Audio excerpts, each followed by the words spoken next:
the spot, so how you doing?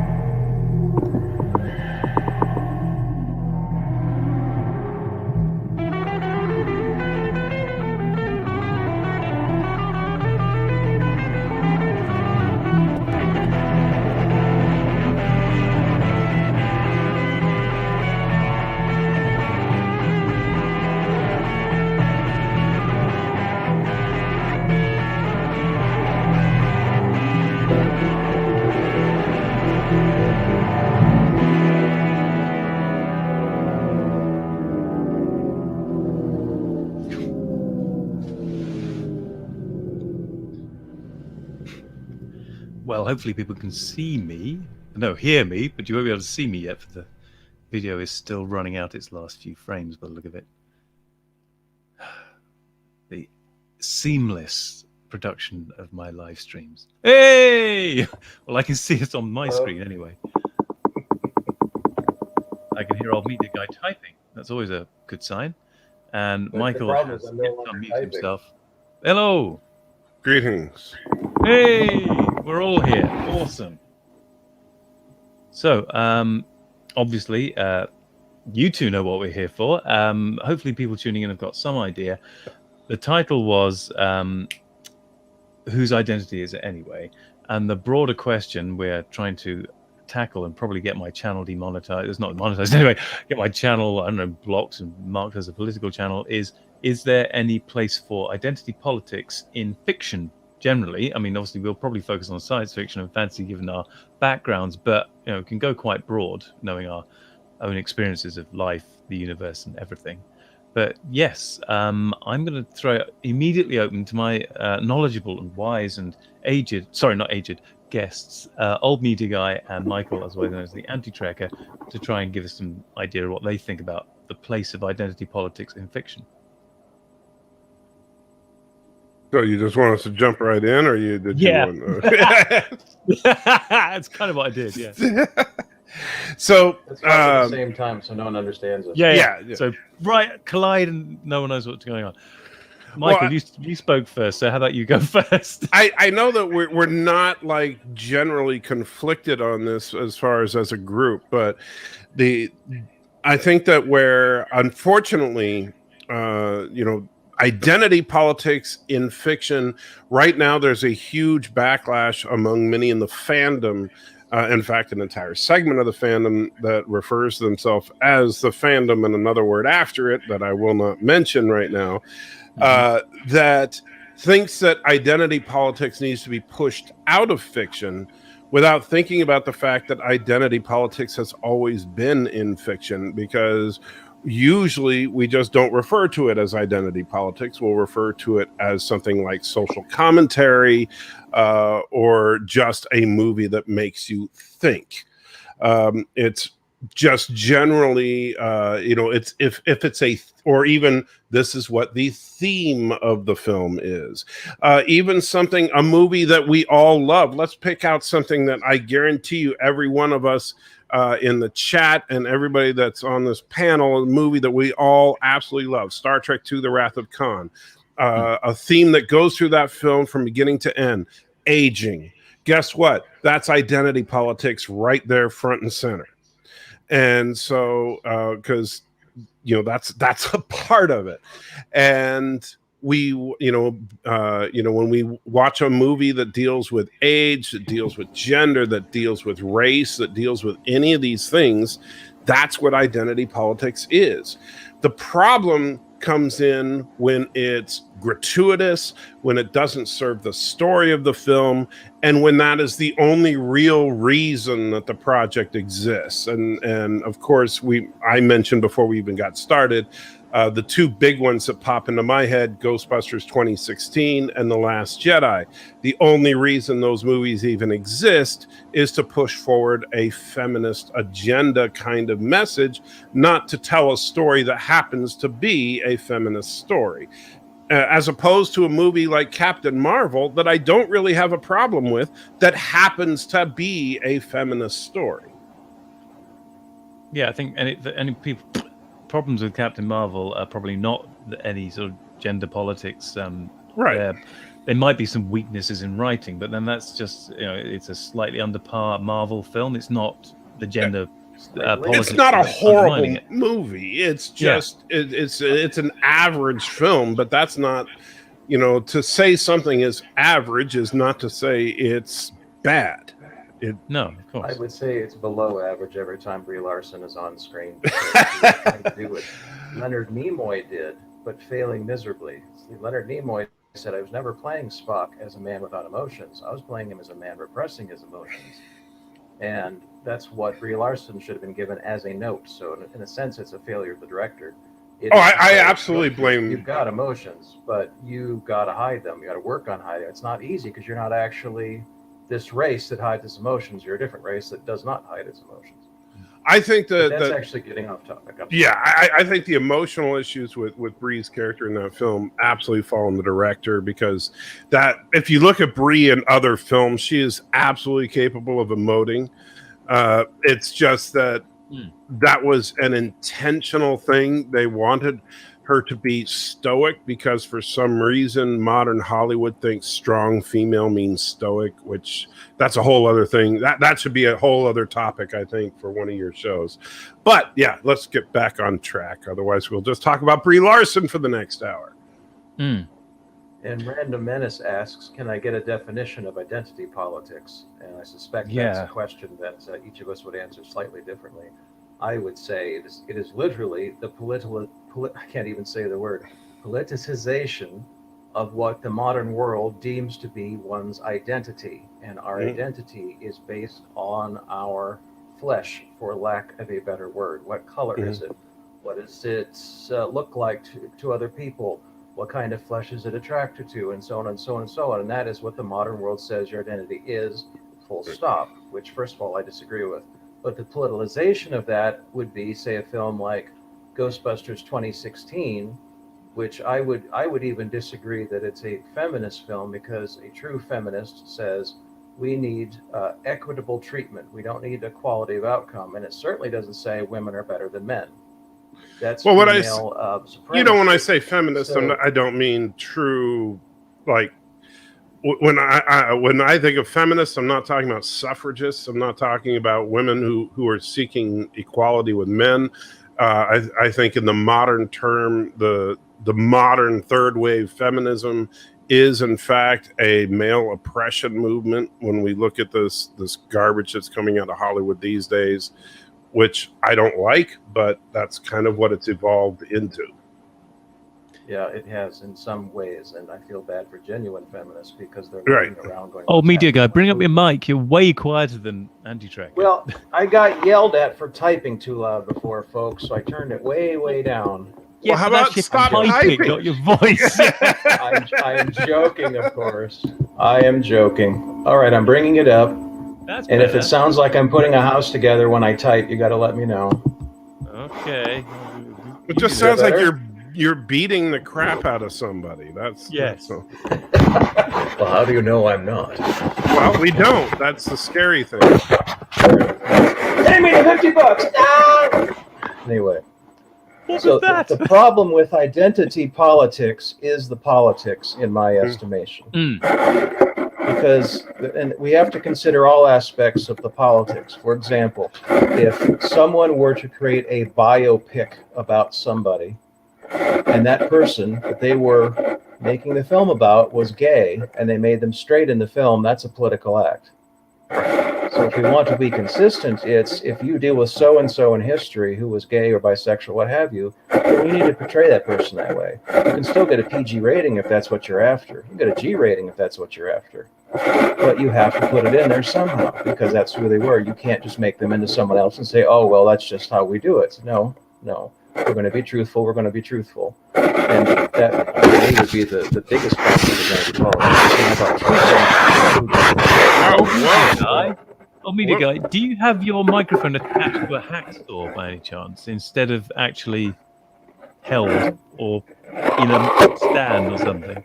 It's on my laptop. Why? What am I doing now? It truly sounds like it's attached to a hacksaw. Yeah. Okay. All right. I'm going to turn off the hacksaw here.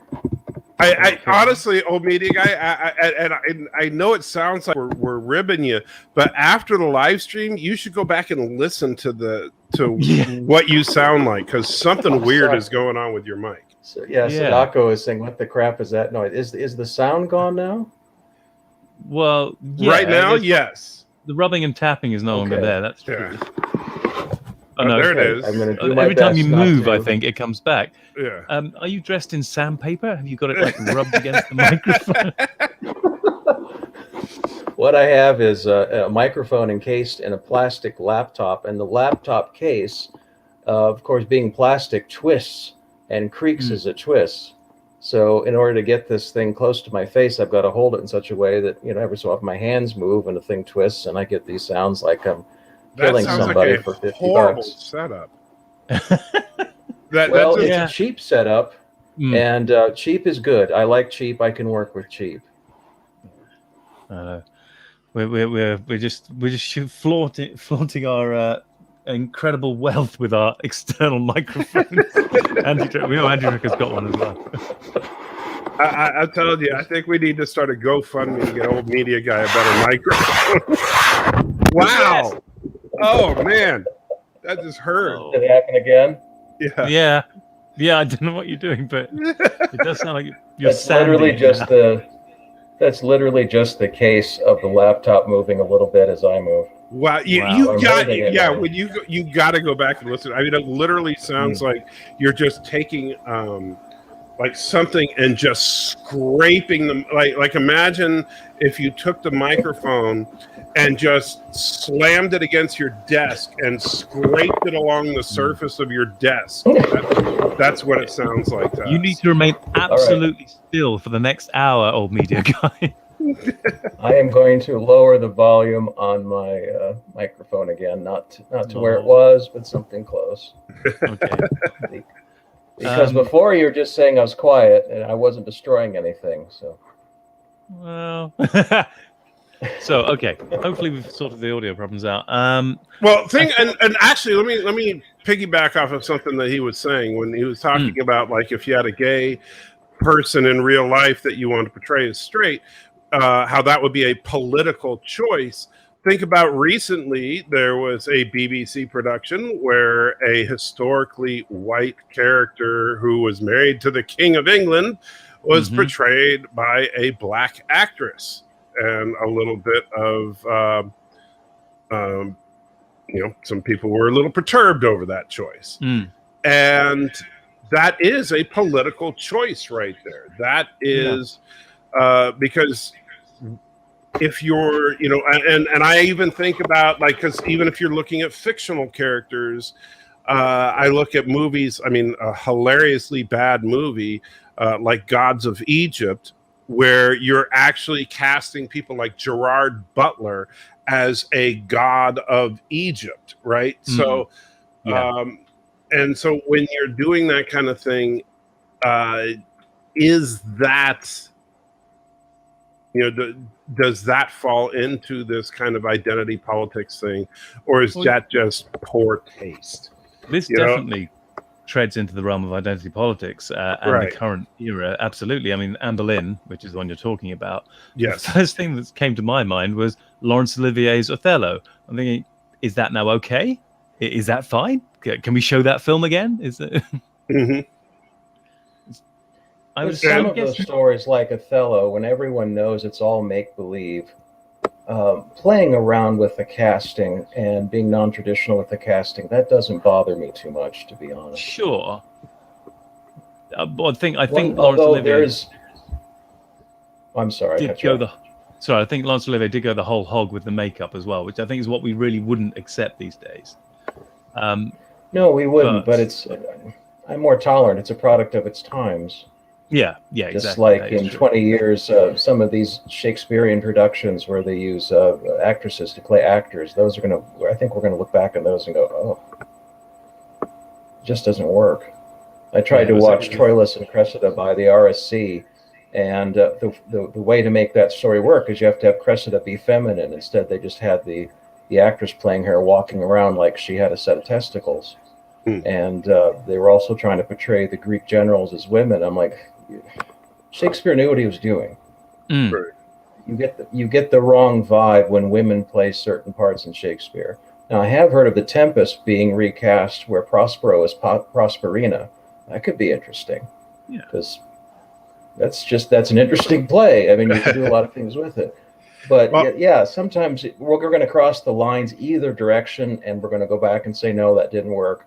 And I don't think those films should be banned, not watched perhaps by certain people, okay, but not banned. But yeah, we do have to be careful with choices. That is true. That's always going to be true in fiction. And I'll say this: I am blissfully ignorant of much of Shakespeare. I know a little bit of Shakespeare, but not being English like Dr. Alex, I'm not an expert on Shakespeare like all proper English people are. Oh no, even I am fairly ignorant of Shakespeare by comparison to the average guy working in the media in this country, because that's the only thing you need is like, here's my list of Shakespeare I've read or seen, give me a job at the BBC. No, by those standards, I'm totally ignorant. On the other hand, I do know shit about actual stuff like science, but who cares about that? Anyway, back to Shakespeare. But I think about a problem, and this to me is a problem with identity politics in I keep wanting to say Hollywood, but I know like in Britain that's not the right term. So we'll understand.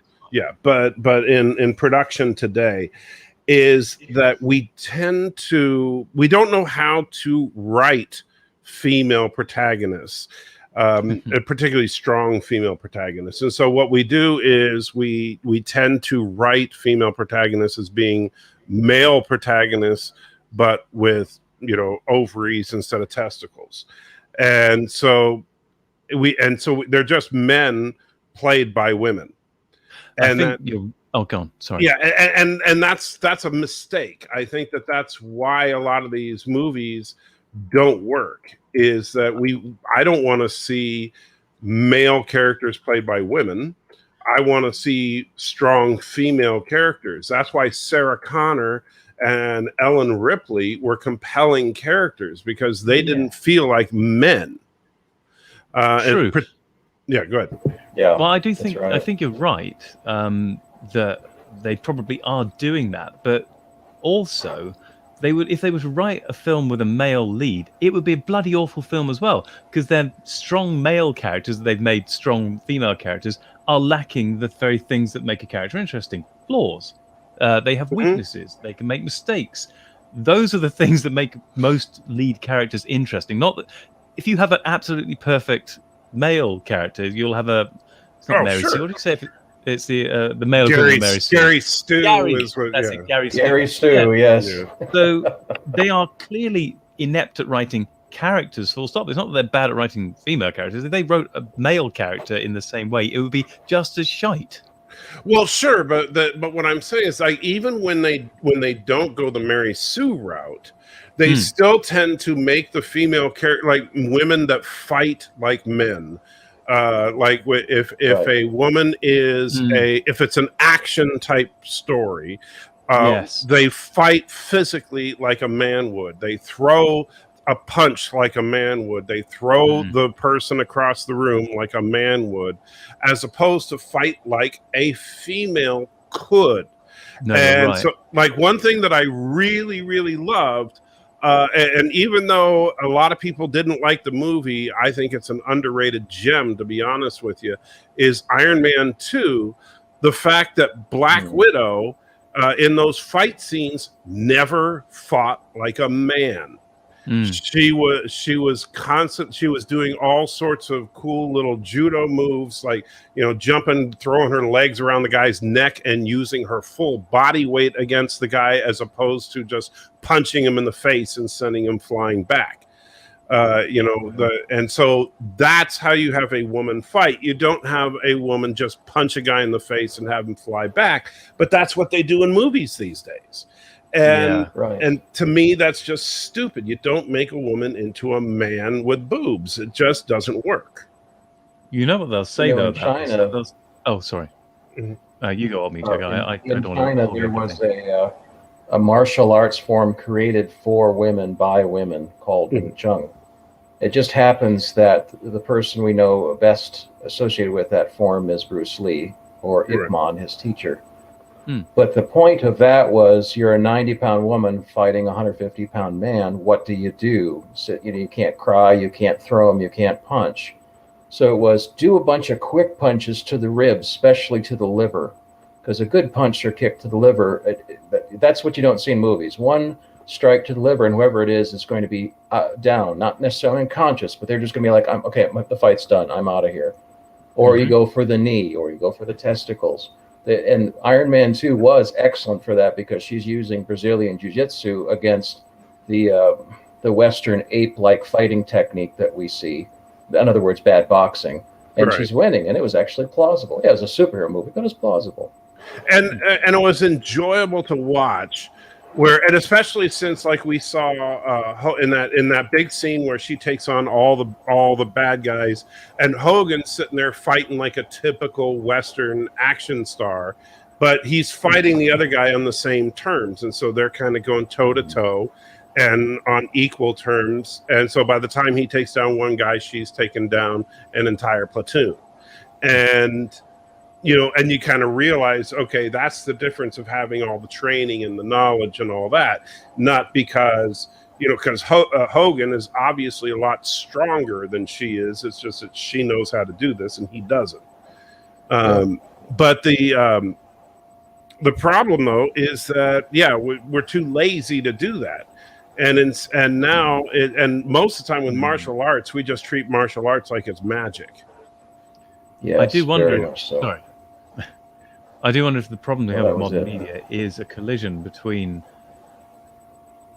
messaging, which is, I think, bound up in the problems with identity politics, is people attempting to deliver very simple, often not always well thought through or well backed up messaging.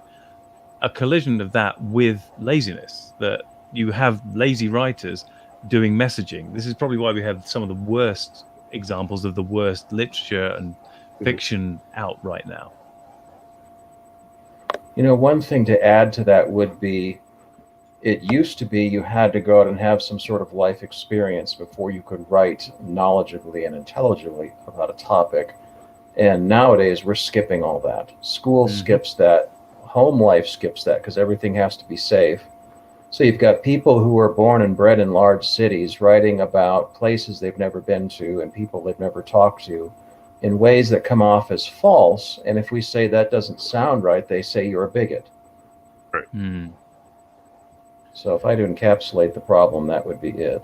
Well, that brings up a whole other set of issues, because you have, especially, I think it's painfully obvious that most people that write for film production don't know anything about the religious community, which is why you have religion usually portrayed in a grossly inaccurate fashion.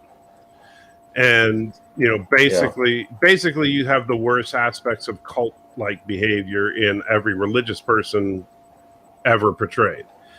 And it's unfortunate, because I don't mind seeing a religious, being a Christian, I don't mind seeing, if you want to have a Christian antagonist, if you want to have some crazy preacher that's a serial killer as your bad guy, that's fine. But at least make it somewhat realistic, because guess what? Not every church is full of people that are, worshiping a pastor that's up there on the pulpit telling everybody that, Jesus wants you to, do crazy things. It's just insane. Yeah, there's no nuance. I know somebody who. I'm sorry, I cut you off, Dr. Alex. Yeah. That's all right. I mean, I was just saying that, it's not just religious figures. It's across the depiction of any character virtually. There's no nuance. There's no subtlety. There's no layers. But that reminds me, we could sit here going on about how things are terrible and everything for the rest of the evening, because there's a lot of material there. But there are examples, I think, of where social commentary is still being done well in fiction today, even if it, I would probably agree with Antitrack and probably on Media Guy as well, that we wouldn't call it identity politics. For example, in the Orville, the entire Moclan arc is identity politics. It's talking Indeed. about gender, alternative ways of viewing gender, and people who are outside the norm are a completely different group than you would expect in human society. But it's doing the whole discussing the topic of gender, normality, stepping outside of normality, how a society views someone who's atypical, abnormal, to use a word that has an actual scientific meaning. But at no point did that detract from the story. It was the story. So it can be done well in modern fiction, but it has to be done intelligently with that very thing we were talking about just now, nuance. Well, and not just nuance, but to make it the core component of the story. That's what makes it important. Is that with the Moclan, with the Bortus, and I always forget his mate's name for some reason. Clytus, yeah. With their arc in Orville, the reason that it doesn't feel contrived or forced or anything is because it's the central point of their arc. It's not just something tacked on; it is the core of their story, and so it's central to them. It's important to them. It is something that is inescapable to them.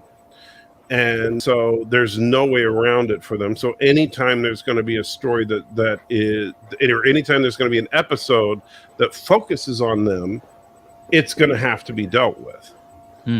And so I like that because we're going to come back to it. Even though I'm trying to remember, are they separated at this point, or are they? Their relationship is definitely deteriorating. Yeah, I can't remember if they're still even together at this point. But I think they are because of the child. But yeah. I know they attempted divorce because their divorce proceedings is stabbing each other. But there's a lot there. And the fact that now they've discovered the secret colony of Moclan females, that there could in fact be a whole thing with a Moclan civil war, or possibly even the Moclans leaving the Union. I mean, this could be huge. And and so the entirety of season 3 of the Orville could center around this. I mean, really, gender identity could lead the Union into a war in season 3. That's how big this could get. And but it doesn't feel forced. It feels like a natural arcing or a natural progression of events, because we've gotten to know Bortus and we know this character and we love this character. And even though we may disagree with either Bortus or Clyden, depending on how we take the story, we can appreciate both sides of it because they haven't treated it like a 3-year-old would write it. They've written both sides relatively well. Yeah. And they're doing what Star Trek used to do, which is they're talking about a real life topic in such a way that it's hidden, that it's obscured. And the real life topic I believe they are talking about is extrapolating what could happen with actual genetic engineering, because we have certain folks who happen to be female supremacists, who happen to be lesbians, who are saying soon we're going to be able to create new life using the DNA from 2 women, and we can completely bypass men. We won't need them anymore. So someone in the writing team, or the Seth or someone else, had the brilliant idea of say, all right, first of all, let's do this. Let's see what happens when you can use 2 people of the same gender to mate. What happens to the other gender? Well, they're going to get ostracized. Well, to what extent? To a very large extent, down to we're going to change your DNA and make you our way now. Second, we're going to change the gender of the characters from real life, so it's not a political issue in the sense that we're talking about, which is, oh, you've taken a side in the gender wars. No, we're discussing what happens when one gender completely obliterates the other. And if they lead to a civil war, I would say bravo in a dramatic sense, because that is what I think would happen. And they're being brave enough to actually talk about it. Well, and I think it's interesting that what they did there too is eliminate the females instead of the males. Yeah. And I think clever. that I think that they did that intentionally to kind of prevent some of the I think to disarm some of the objections that people would make, saying, "Oh, so this is going to be that kind of a show." Right. Yeah, you wouldn't have Rush Limbaugh saying what a great show it is because that's not what you wanted. You Right. wanted to be able to talk about the problem as opposed to getting one side or the other all hyped up about it. Right, which is kind of funny because look, and I'm not trying. I'm not knocking Seth MacFarlane, but I mean, if you're going to try to judge the man on his politics, come on, the dude is. Stalin would be going, yeah, the guy's a lefty, so that's it. It's not like Seth MacFarlane is not going to be, joining the Republican Party anytime soon. But Right. and I'm not saying, look, I'm not a member of either American political party, just so you know. I'm anti. I describe myself as anti ideologist. But the point of it is just that it's not. Seth is about as far left as they get, and so I just think it was clever, but it was kind of funny that people didn't pick up on it. I think Seth MacFarlane. Sorry, I think Seth MacFarlane is left-leaning, as most people in Hollywood are. Yes. I do think that he has something that most people in Hollywood don't have, which is a respect for the truth and the facts and the way things actually are, and that's why his show comes out the way it does. Because he may be left-leaning and have very lefty ideas of social redistribution of wealth. Maybe he is well into redistribution of wealth that Marx and Lenin would go yay, but and power as well. But he definitely isn't going to ignore facts. He's not going to ignore the way things are set up, and the way he has digs at the society as it's set up now is not digs at the right. It's digs at things that are popular right now. The one with the social media voting planet. Right. That's that was brilliant. That was an absolutely brilliant episode. What was that planet's name? Reddit? I don't know. That's it was a joke, Dr. Alex. Come back to me. But I think, the one thing that he possesses, and is that is very rare in Hollywood, which is unfortunate. Unfortunate that it's rare, is something that he shares with Ronald D. Moore. But Ronald D. Moore, man, if you ever get a chance, I highly recommend. I haven't actually listened to the DVD copies, but when Battlestar Galactica first aired on Sci-Fi Channel, Ronald D. Moore did a podcast, and his podcast aired weekly, done the same day as the broadcast of the show. And what he did was the podcast was an hour long, and so it was designed to go as a commentary for the show. So you would start the podcast right when the show started, and he would actually sometimes he'd talk about, oh yeah, when we did the effects for this scene, this is what we did here, and blah blah blah blah blah. When I was writing this is what I was struggling with and stuff. And so he would it was like a personal diary of his, being showrunner for this show for these 4 years. But one of the things he talked about, and he was very open about it, was that he is a lefty. He called himself a leftist, and he had no qualms about that. But that he wanted to purposely write Admiral Adama as a conservative, and that he wanted him to be the conservative. He wanted Rosalind to be the liberal, and he never wanted people to think that one of them was always right and one of them was always wrong. Yeah. And he did a brilliant job with that, because if I hadn't have watched or listened to his podcast, I never would have gotten the feel that he was doing that intentionally. It just felt so natural and organic from the show. Yeah. That's something that very few writers can do, is write outside of their own personal ideology. Yeah, but it is the trick. Which is why it's good for a writer not to have one. Yeah. Well, but to recognize that they have one is half the battle. Because everybody has their own personal political biases, and it's good to acknowledge them, even if like when I say I'm a non-ideologist, that's not to say I don't have personal opinions on politics, obviously, but there's some things I'm more conservative on, there's some things I'm more liberal on. I don't follow, like, what in America we have two main political parties, Republicans and Democrats, and I'm not going to just go with the Republicans on everything. Because same setup over here, but yeah, right. So, but remember, an ideology is a politicization of ideas. Meaning, since I believe such and such about wealth distribution or redistribution, what I think is always right, and it always will be right. And I'm not going to listen to anyone or anything or any fact that contradicts my belief, because my beliefs are right. Any writer who has thinking like that is eventually going to find that out as they're writing. And they're going to have to make a choice, whether they become a propagandist or someone who tries to write honestly. Right.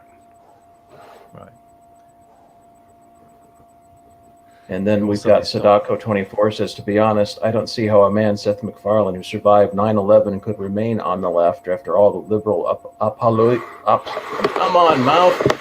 Apologies for the attackers. Apologia is what I meant to say. But, here's the funny thing about the whole left-right dichotomy is that I think that there is plenty of criticism to be made to the political left for some of the things that they have said, but there's also plenty of criticisms that you can make to the political right, especially if you look at some of their behavior just in the last year.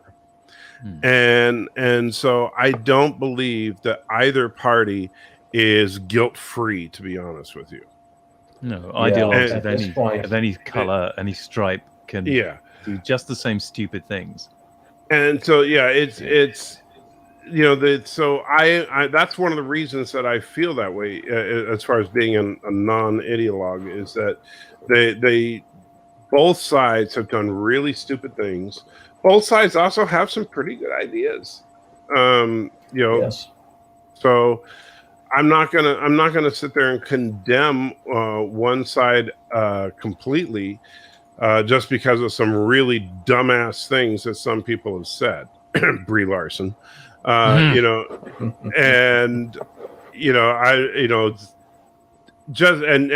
Brie Larson is a complete moron.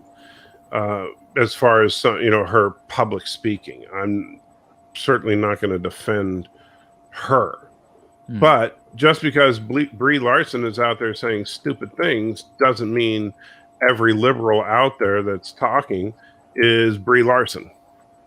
No, exactly.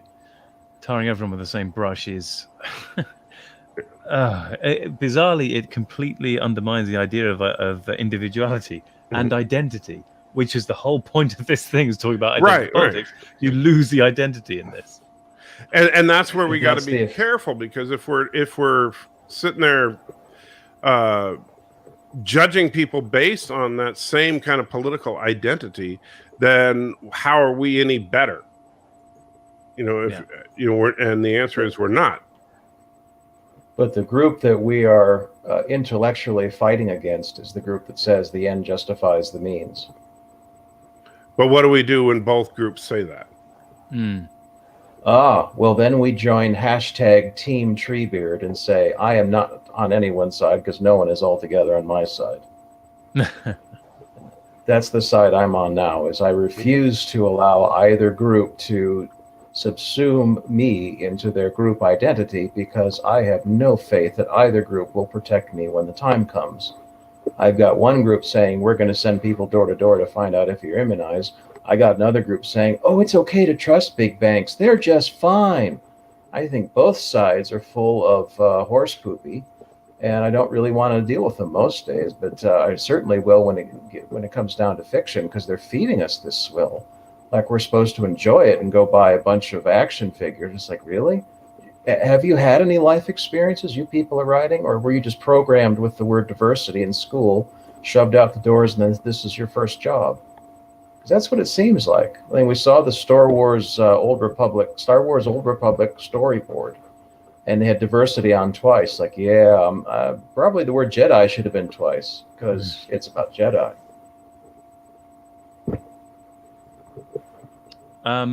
Just to bring things back to a more positive note, I can think of.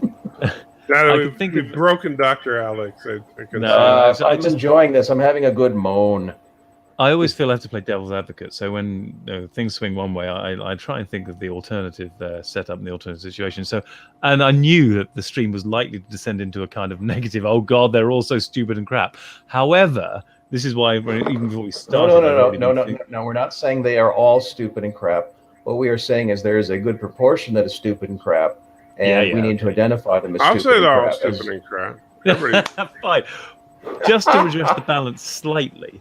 Another example of where identity politics definitely plays in this narrative and does not destroy the story, and in fact is an integral part of the story, I would say, and it's not central in the way that the Moclan arc was to the Moclans, is in The Expanse, where there's a definite racial tension, if you want to put it in those terms, between Earth, Mars, and the Belters. And you can see the tensions and the hatred coming out between those groups, and is expressed verbally and physically in war between those groups.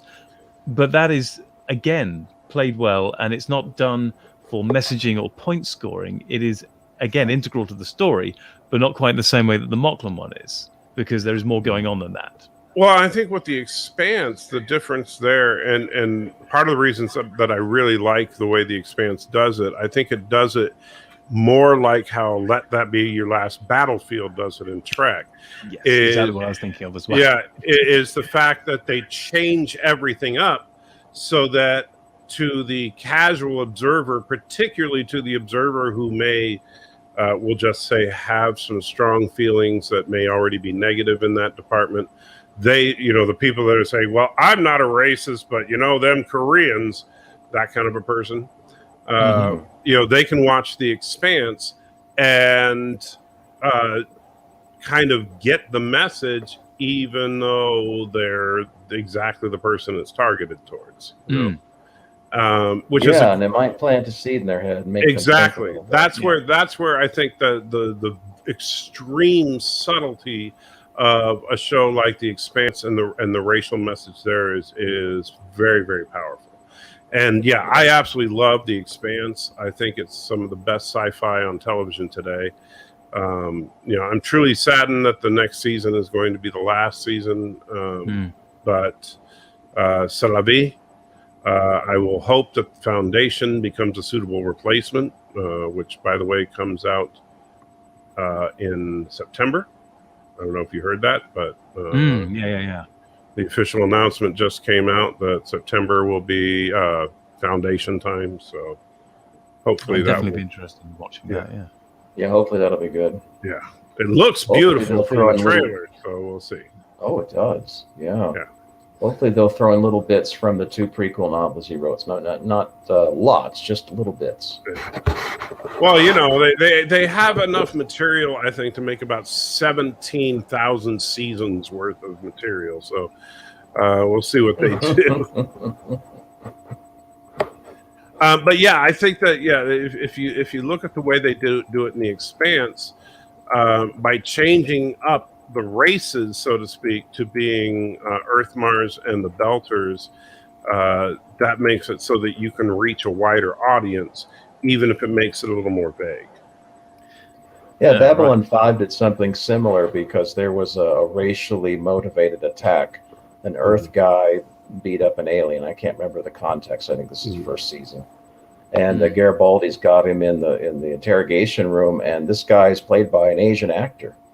And he leans forward and looks at Garibaldi and says, "Come on, you know what they're like," meaning the aliens. I thought, ooh, that's good. Yeah. That was good. Well, and they used to do that on Trek with things like, with I love that in Day of the Dove when they would kind of hint that racial hatred towards Vulcans was one of those things that you could bring out in people with a little bit of pushing, stuff like that, and of course, I do kid a lot about it, but I do think it's a little bit of a problem that for some reason Picard seems to think that every alien race can be simply defined by personality traits. It's a bit of a problem, yeah. Yeah, I do think Picard is a bit of a racist, but that'll come in a future video. Yeah, that actually may have been one of the reasons we're in the position we are now. Is that we have this message of utopia that can be achieved if we all just cooperate together, get rid of everyone who disagrees, and qualifies everyone by their external appearances. I mean, it's not helpful at the least. Let's put it that way. Hey, Mountains, how's it going? Okay. I wonder if. I mean, I think you've both touched on things that kind of weave together in some sort of sinister conspiracy in my head. We're weaving sinister conspiracies. Is that what you're saying? So I've flipped the other way. I've tried to be positive. Now I'm going to sinister conspiracy theory now. Wow, you're just messing with us. I'm all over the map. To be fair, I didn't sleep at all the night before last, so I'm still recovering from the utter lack of sleep I had. So if I'm a bit slow, weird, and then mad, that might be part of the reason. But what was I going to say? Now you've made me forget by talking about my lack of sleep. Something about Picard being a racist. Yeah. No, it was actually more back to the writing and the way things are going. They are hiring a lot of very young and very inexperienced. I mean, inexperienced in life, probably also in writing as well, but lots of young writers who are writing really facile, simplistic, and messaging, lots of virtue signaling, that's it, style writing. And at the moment, in my head, I'm just seeing images of Discovery popping into my brain, predominantly, and probably new Doctor Who as well, actually. God. Anyway, let's just get that disgusting stuff out of my head. But the point is, people are hiring lots of young authors, writers who are making these stories. They must be of an older generation. They must have some life experience. So why are so many people with money and power at the tops of these corporations encouraging young, inexperienced authors to write dross? Well, there's a couple of explanations for that. One, if you want to get sinister, is that the more you push progressive sexual politics under the world, the more young people believe it, and that gives you that many more people to sleep with. So there's a conspiracy theory for you. Why encourage young women to be openly sexual this way, that way, and the other way? More people show up at your orgies. So old media guy goes with power of boners. Yes. So it would appear. I would say that was a misquote of me somehow. How? That's exactly what you said. That was your explanation. This is power of boners is your explanation. Yes, okay, it's my explanation. I thought there was a different verb in there somehow. That's all right. I didn't say the power of your boners.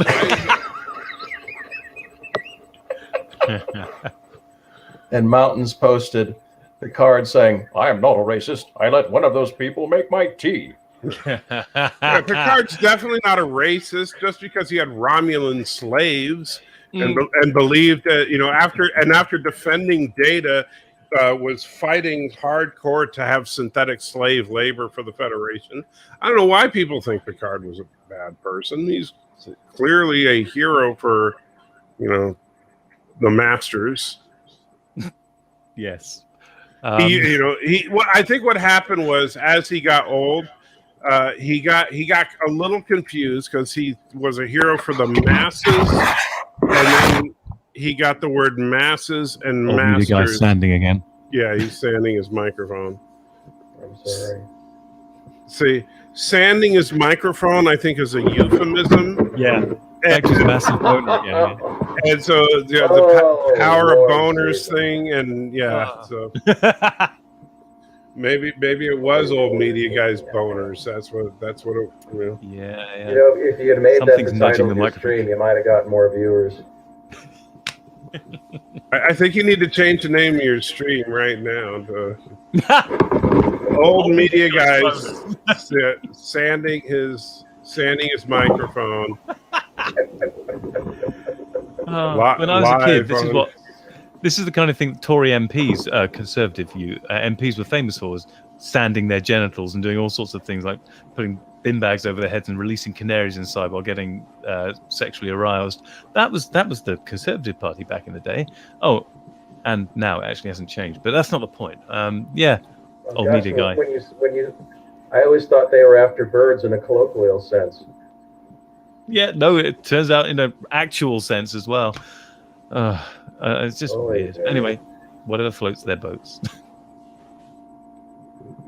Let's see, Mountains of Elysium says Picard is a racist, very similar to the Blumati on Babylon 5, as well as being a paternal racist.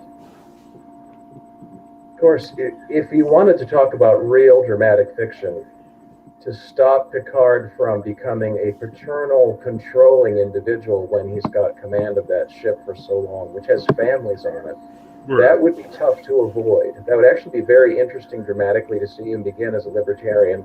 And by Series 7, they're saying, you've changed. You're trying to tell us all what to do. I'm trying to keep you alive. I know, but we have our own lives. That would be very interesting. Yeah, it could work. Yeah. I just want to know I just want the explanation of why Picard thinks it's okay to have Romulan slaves by the time we see him in Picard. That's all I want. The wine tastes better that way. I mean, their blood, sweat, and tears give the wine that. Green blood makes better wine, I guess. And the Vulcans won't work for free. Oh my goodness. And then Random Menace says we had racism on Enterprise after the Xindi attacks. Poor Phlox. Well, yeah, that was kind of the beginning of it. Phlox was attacked in San Francisco. But yeah, these are using identity politics issues, or the issues that underpin identity politics, in a narratively sensible way. I think, and this is what we were talking about before the stream, identity politics is not handling issues in a narratively intelligent way. It's handling them in a simplistic way and assuming you know the best answer as well, the right answer. Now, I know it's and this is, I think, the beginnings of their logical fallacy, is there are certain political stances where you can easily go, that's clearly wrong. Like if you had a political party, political ideology that involved killing and eating babies on a regular basis. I'm picking ludicrous here, so I can avoid saying the words that get you cut off from YouTube immediately from the 1930s on Earth and 40s. But if you have a similarly radical, stupid ideology, like, yes, you have to kill and eat one baby a week to stay healthy. Like Kurogans. Yeah, like Kurogans. You can say those things are wrong and evil very quickly, like that. You don't have to go into much layers of, there are some babies that really kind of probably are deserving it, or some babies really are better for eating than for bringing up in as a fully functional adult. No, there is no gray areas in that. But then the falling down of that, if you've seen this one instance where you can say, oh, this is clearly wrong, you can't do that all the time easily, even when it superficially seems that way for other instances. There are more layers at work usually than people are not giving it a second thought, I think, is the problem. Yes, there's something about history most people don't understand. That's in wartime, the propaganda machine comes out and paints the enemy as subhuman, which psychologically makes it easier for a soldier to pull the trigger. If you want to see an example of that, look up World War I propaganda, anti-German World War I propaganda, and they're literally portrayed as apes, as monsters, as coming to rape your virgins and such. So what happens in World War II? We start up the propaganda machine again. It just so happens that everything we were saying about them was true. It was more true than the propagandists realized. Well, but also, if you look at, like, with World War II, what's interesting is mass media was beginning to become a thing. Unlike, because in World War I, We didn't have the popularity of television and film like we did in World War II. And radio, and so with World War II, because of the growth of mass media, we had the incredible wealth of propaganda that we can still see if you hunt around on YouTube, of like Bugs Bunny cartoons and stuff, where they, dress up the characters in yellow face and stuff to make fun of the Japanese. And, it is very offensive in some ways, but it's also, you can kind of see what the political and psychological purpose of it was. And the underlying purpose is to make sure that people don't feel bad about killing Japanese soldiers in battle. That's the ultimate purpose of that. Because as a soldier, when you got to pull that trigger, if you're thinking about the fact that that's just another soldier that has a family and all that, then you're going to hesitate, and then you're dead. Yeah, I think Tolkien. And that kind of So the thing I was going to add was that kind of broad brush propaganda never really stopped. We had it all throughout World War II. We discovered that propaganda actually wasn't, that what happened was actually worse than our propaganda. Then we turned around to use the propaganda against the Soviet Union, to the point where here in America, there wasn't any attempt to study Russian history. They're all commies, they're all bad. And it seems that it's like you're saying, it's an issue with mass media. Once you have that, it's kind of hard to turn the propaganda off. Now to this day, we've got that same broad brush propaganda, but now it's, well, if you happen to be a cisgender white male, then you must be bad. It's like, what? Right. The propaganda machine doesn't stop even if there's no quote unquote enemy. Yeah. So you think idle hands found work to do, yeah? I think so. I think that's kind of the problem, is that with no enemy to fight, the propaganda machine found one with cis white males. I think that is kind of the problem, is that, who do we fight? Well, hey, white men, they're kind of the bad guy right now. We'll just fight them for now. Yeah, I think you're right. Politics. Well, it doesn't. It doesn't hurt that certain other groups that have, say, for example, conducted terrorist attacks on certain countries, that we haven't been allowed to say anything bad about them. So it's like what you're saying, by default, there's only one group left. Oh yeah, okay, we'll pick on them.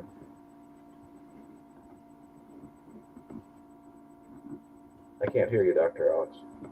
Well, I hadn't said anything for a while, and he was being listening to you and then, contemplative. Oh, you're listening to me. That was your first mistake. What was that? What was my? I've forgotten now. I'm sorry if I seem a bit dopey today. I didn't sleep the night before yesterday, so I'm a little slower than normal, and so it does take me a while to get my brain in order right now. It's struggling, but I was thinking of something. But maybe I'll just throw it back to you while I think about what that thing was again. Well, I want to know what the thing was. Okay, hang on. Let me see if I can get that idea back. The Thing. Oh yeah, I remember that movie. That was a good movie. That wasn't it. What I was thinking was, okay, so yeah, we have a lot of young, inexperienced writers working now in the mainstream, and they appear to be employed by a directionless propaganda machine that is grabbing whatever it thinks is going to be popular, a populist propaganda machine, if you like, which is kind of in keeping with propaganda machines throughout history. But they're just grabbing whatever they are. That's what I was going to say. It's this monster, the propaganda machine, plus, bear with me 1 second. And the show's over. Yeah, thanks for coming, everyone. It was great to be here. It's all right. Unexpected. And he's back. Happy visitation. Right, what was I saying? I've forgotten. Propaganda machine. Something about where you leave your keys and where you park your car, I think. You're about to tell us. So, yeah, what was I saying? Propaganda machine. Propaganda machine. Yes. I've forgotten it now. Well, you're talking about a directionless propaganda machine, and thanks to the lull there, I had a chance to think, and it suddenly struck me, you cannot make saints out of people who fit into the LGBTQ category. without making demons of the people who say that behavior is morally wrong on a certain level. Yes, I'm you not actually quite sure it's directionless. that did remind me that was what you was leading up to. It's the antagonistic, confrontational nature of both our politics and the media. The politics, it's particularly in the US and the UK, two-party system where they go at each other and they are the enemies. Right. There's not much cooperation there. The media works in the same way. One newspaper points at the other group and says how awful they are on either side. And again, it's very bipolar in this country and in the US, I imagine, as well. You've got left and right media, essentially, that just vilify the other without any sort of any justification, really, and no sense of perspective. Well, the justification is they're wrong and we're right. That's yeah, pretty exactly. that's pretty much it. Yes. Yeah, that started to happen in the 90s, because I remember in the 80s, the left saying, well, you shouldn't be so sure of yourself because no one has a monopoly on the truth. And then Rush Limbaugh comes out. Next thing you know, James Carville publishes a book calling You're Right, They're Wrong. It's like, well, so much for that subtlety. Mm.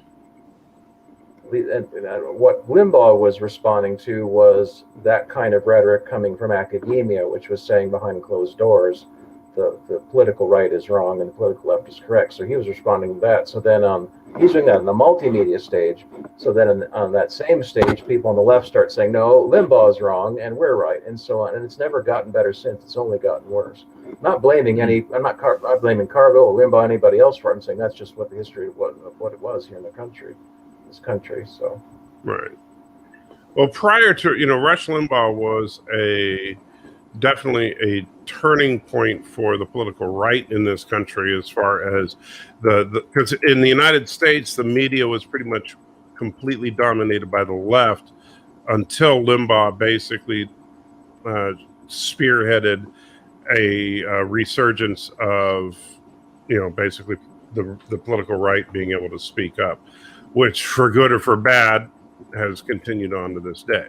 So now the political right pretty much dominates talk radio, and of course Fox News is a direct result of that same kind of an offshoot of that, and certain segments of there's obviously right-wing websites and stuff like that. The interesting thing is, while the media in the United States is still very much dominated by the political left, the political right is the mostly outspoken and tends to be a little more radicalized,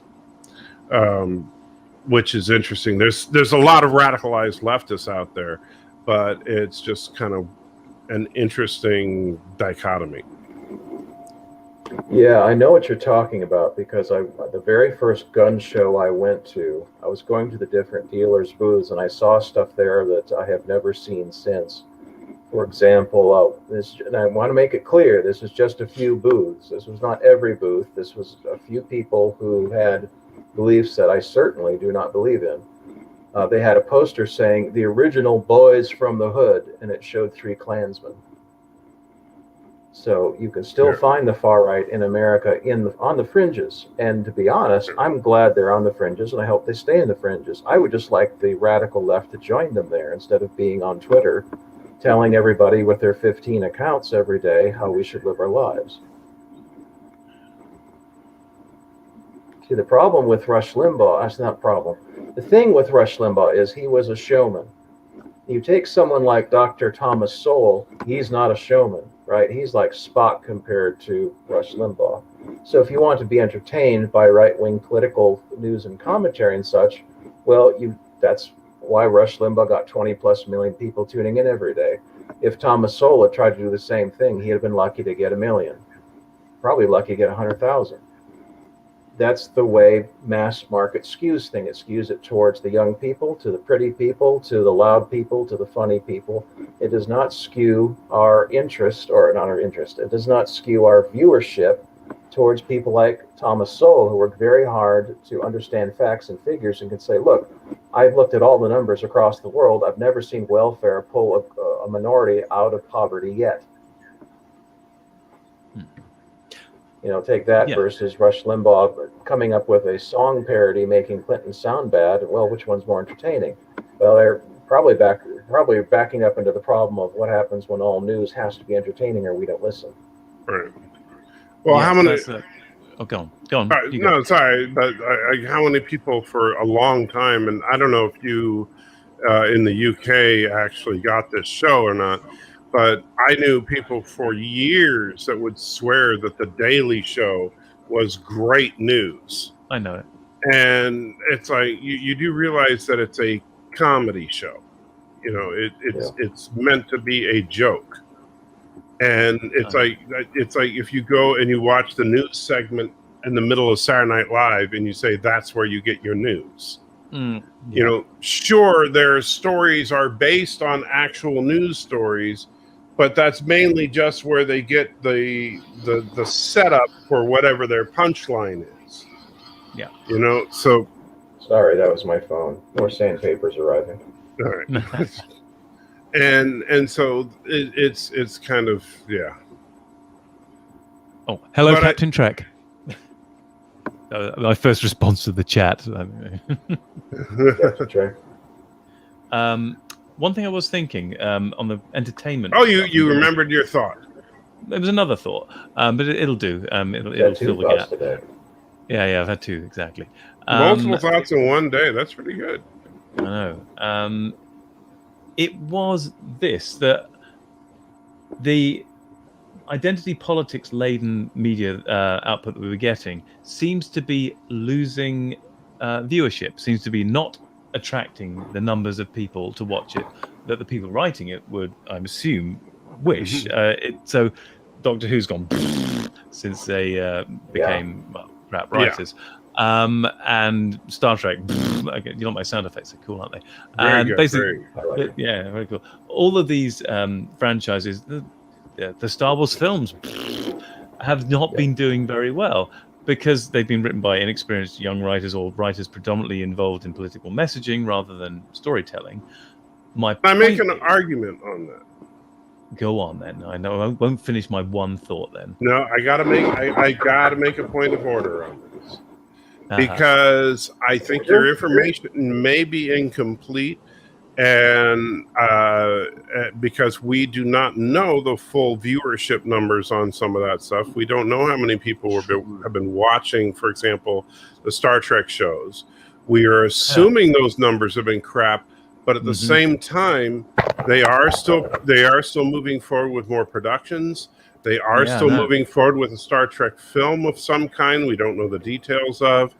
And I find it highly unlikely, especially with the corporate management changes that they've had at Paramount and stuff, that if nobody was watching Star Trek, that they would be pushing forward with more Star Trek projects.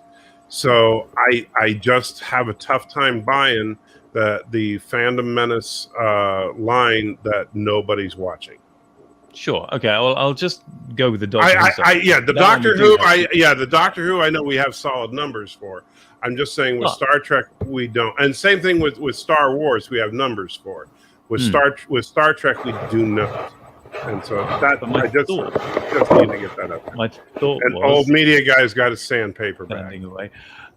My thought was the fact that people seem to be being turned off by the inferior quality product. That much is true.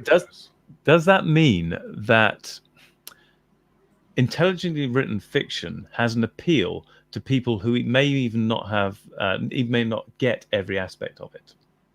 I think so. Yeah, that's what I think as well, is that even if people don't get every aspect of the fiction, something in them does know that there's something else going on in the background, even if they haven't got it. And that something else going on in the background gives the thing depth for them, even if they haven't fully internally registered what those things are in detail. I don't think it's even that. I think that just intelligent fiction is just people enjoy it, period. I don't think it's a matter of, I think people are not as dumb as generally people make them out to be. I don't think that people are mindless dolts. Right. I do think that people will, Hollywood tends to make dumb movies, but that doesn't necessarily mean the audience, that's the best that the audience can absorb.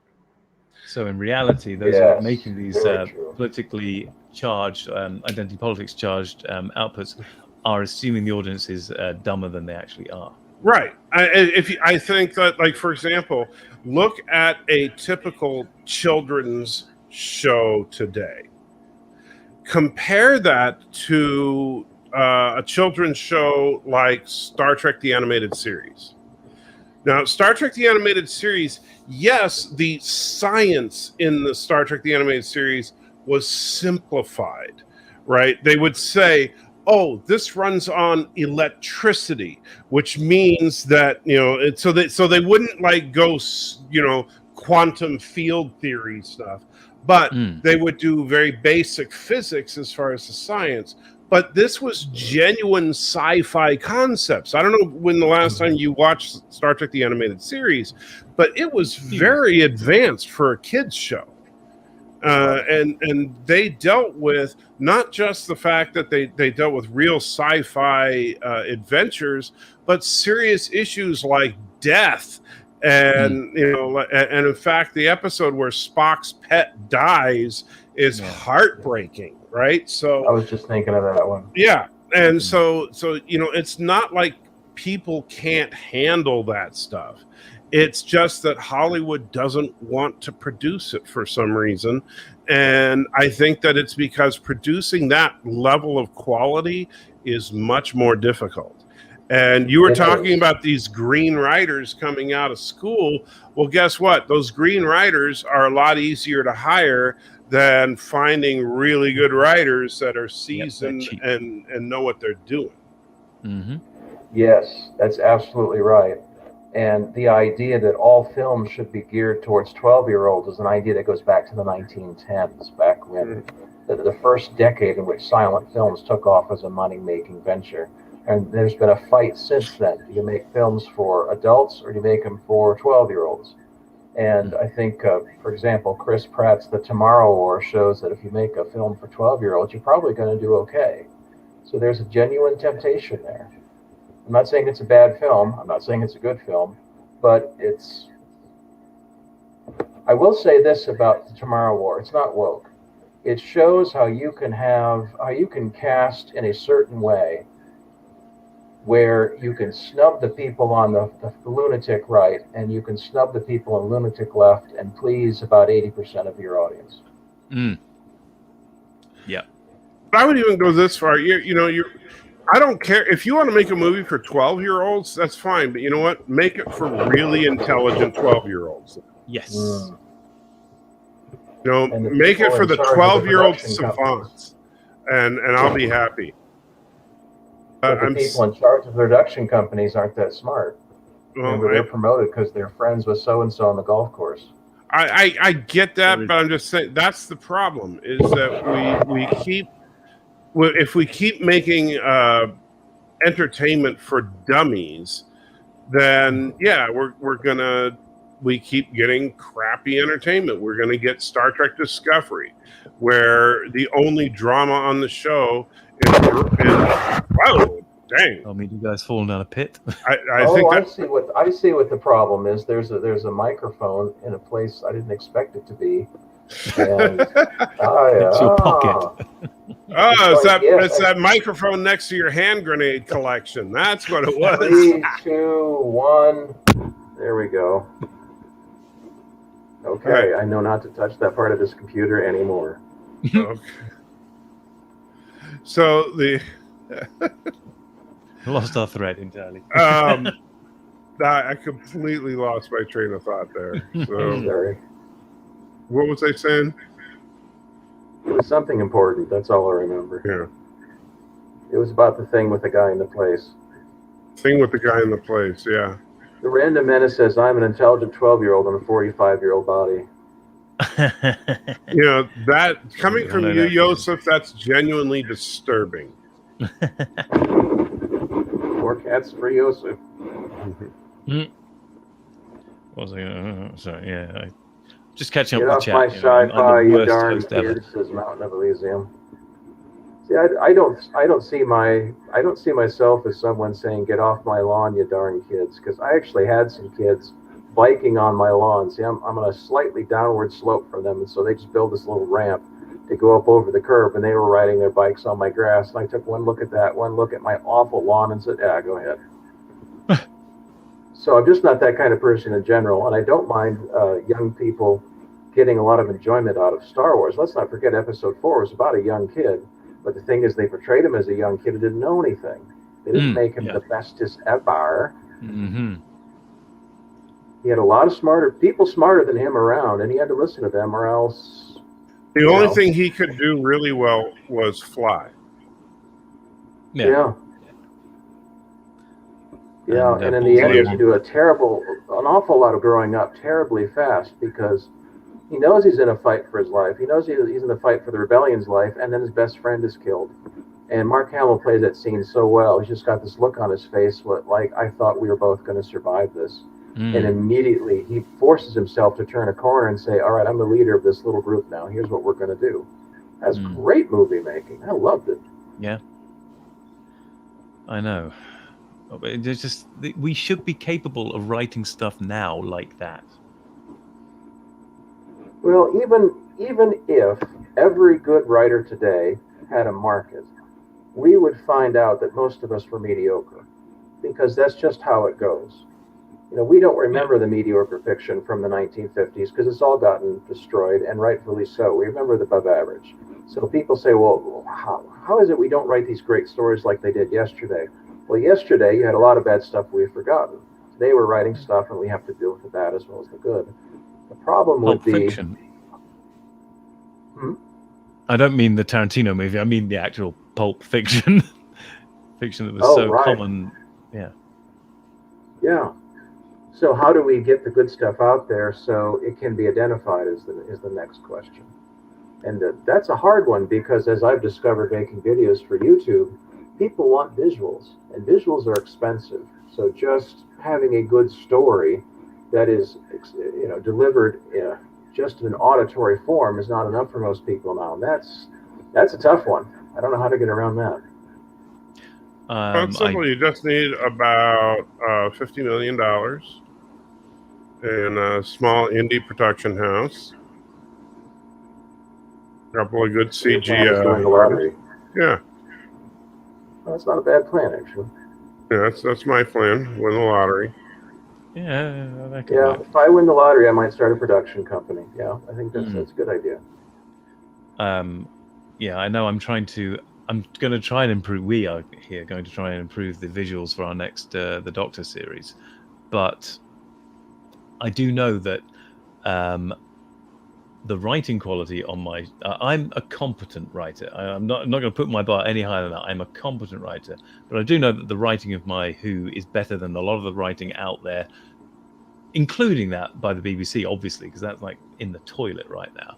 And a lot of other YouTubers who are doing independent Doctor Who, without being too boastful, my writing is probably a bit better than theirs too, but they will get more views because they've got much better graphics and images and general production values higher than I'm able to produce in one room in a flat or a shed and one dodgy microphone and whatever camera phone I'm using at the time. So yeah, it is a shame that quality alone isn't going to lift your stuff into massive viewership. But then I try not to let that get me down. No, you really can't let it get you down, because otherwise you'll be one of those people that does nothing, and then for 10 years later you'll look back and say, what did I do with my life? It's better to do something and at least give it a shot so you can sleep at night saying, I did some work today that was good. Absolutely. Speaking as a guy who's trying to learn to write in Latin. Yeah, exactly. That's going to bring in a big You're trying to write in Latin? Why are you trying to learn to write in Latin? Well, I make it a policy never to answer questions like that because it destroys the mystery. Okay. Kind of like my bulk orders for sandpaper. I never discuss them. Okay. Well, that. No, I'm fascinated by the language, and I have an idea for how to write a certain type of story in Latin, using English also, in such a way that by the end of the book, you're reading basic Latin without any help. It's just you have just like if we dropped you off in Italy today and gave you the money to survive and picked you up in 4 years, you would know Italian. Wouldn't be perfect, but you'd know it. That same type of approach to language acquisition in a book is what I'm after. Interesting idea. We'll see that happen. So, yes. And I'm also writing a story for you, Dr. Alex. Oh, yep. Well, yeah, okay. We've definitely gone off topic now. There's nothing. Yep. There's nothing about identity politics in this at this point. But yeah, when I've got this current season out of the way, the next season I want people like Old Media Guy, Anti-Track, and Michael to start submitting stories. I won't be able to pay you much. Maybe I can give you a hardback book, but specially done. Yeah, anyway, a hardback book would just be awesome, man. That'd be cool. And also Joshua as well. I'm thinking Joshua could probably write a story for it. A hardback book and, £500,000. That'd be fine. You're really angling for those millions, aren't you? Dr. Alex, you're going to be horrified when you get my story. Horrified? So it's a scary story. Be horrified. No, you're going to be horrified by the word count. I'm a third of the way through, and it's already got 7,000 words. So well, you're either going to go, oh, this is really good, or what were you thinking? Something like that. Well, I don't know. It depends what type of story you're on. I mean, I'd encourage people to keep them to a 7,000 word. Actually, between 4 and 7 would be ideal. Anything longer, you're going to have to risk having it chopped into a two-parter. And if it's longer than that, then why not be able to carry it? Because there needs to be enough room for everyone to contribute. There's only going to be 14 episodes in the season. You're going to look at it and go, no. In my defense, I'm using the J.K. Rowling method, which is you can have a long book, just you have to have short chapters. Yeah, that makes sense. But I mean, for the Doctor Who stories that I'm doing, they are short stories. They are a chapter basically. So they shouldn't be longer. I told you you'd be terrified. You're already editing it down. You haven't read it yet. I'm sure when it's not my own work, I could cut it quite viciously. No, I look forward to having a good editor work on it, because you look at the best seasons of classic Doctor Who, it was always a script editor with a strong hand behind it. David Whittaker does not get enough credit for season 1 of Doctor Who. The last half of that season starts to fall off in quality because by the end everyone was so damn tired.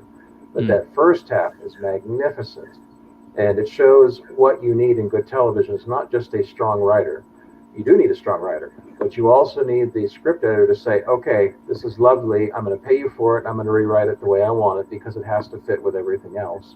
And that's generally how you got great Doctor Who and great television. Not always, but I'm sorry, Harlan Ellison's episode from Classic Trek. I'm forgetting the name. Sorry. City on the Edge of Forever. Yeah, he submitted a script that was long and convoluted and interesting and had all sorts of interesting things like Enterprise crew members buying drugs from each other. And the producers, directors, etc., cut it down to the bone, and you got a great story. And that's generally what happens in television. Here's this great story. It's way too long. It's got too many plot arcs, but I'm going to cut it down to the bone, and the actors deliver it, and the writer walks away, generally thinking, that was due to me. And it was in part, but there were a lot of other components as well. I'm very lucky to have Eon here, who is my editor and helps keep things under control. So I would never, I couldn't do it without an editor.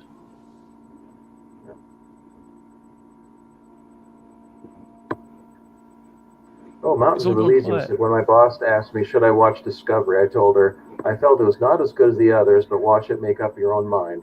I don't want to dictate what others like or dislike to watch. Yeah. Definitely should watch it before you make up. Yeah. Picard, however, is an exception. I was going to say, I just realized that I'm not living by my own standards here, because I did not watch New Doctor Who. But after I started seeing the reviews put out by Balstrek, I always get that wrong. Thank you, Balstrek. And others, Doomcock, Mecha, many people were reviewing them. And there was enough of the episode's synopsis in their reviews to know that this was not good stuff. So yeah, we should watch things to make sure they're not crap, but sometimes you get enough messages all saying the same thing, and they can't all be lying, surely. Well, they could all be lying. I do have to say that the first 4 episodes of Falcon and Winter Soldier were not as woke as some folks were making them out to be. Because they were focusing on certain parts of the story and ignoring the fact you had a self-righteous teenager killing people to get things done her way. And it was being portrayed as a bad thing. So I thought it was, I didn't finish it because honestly I was bored. Yes, there was one woke moment to it, but I thought it was basically saying to both sides of the political extreme, you're both wrong, you need to shut up, sit down, and start talking sense. That's what I thought his message was, but certain people on YouTube just said, nope, it's all woke, don't watch it. It's like, well, the problem here, and I've kind of gone off on this on my channel a few times. Number one, people don't understand what the heck woke even means, but even if they did, it goes kind of back to what we were talking about before, is that the Falcon and the Winter Soldier had race as part of the central theme to the story, because the whole idea of a black man becoming Captain America and here's the problem. Here's 3 white guys talking about it. This is not what I wanted, but go on. Yeah, have you just assumed my color? Huh? Well, yeah, sure. I am assuming your color. I apologize, old media guy. But Dr. Alex, not only being, so white that you probably burst into flames in the open sunlight, but you're English on top of that, so not even American. But which, no offense, but it's a whole different cultural thing, and that's the thing, is that it has not only to do with being black, but also being specifically black American, because it has specifically to do with the ramifications of being in the American experience, being raised as a descendant of slaves in America, taking on the mantle of the Stars and Stripes, which to many blacks in America is offensive. And how do you do that? How can you do that? And so, like, for me, I watching that was a very different experience than for Mrs. Anti-Trekker. And when we were talking about the show, we got a lot of different feelings out of it. And so talking to her about it, I kind of realized what they were really going for and what I missed out of it. And so I thought, oh, okay, I get that. I think they kind of oversold it in a couple of scenes, but I don't think that. With you. But I don't think that it was a quote unquote woke show. I think that it was a theme of the show. I think that it wasn't gratuitous at all. The one thing they did do, though, is that in one scene, and I know you didn't finish watching it, old media guy, like you said, but there was one scene where Sam gives a speech about taking on the Stars and Stripes of Captain America. And the speech should have been about 30 seconds to a minute long, and it went on for like 3 or 4 minutes.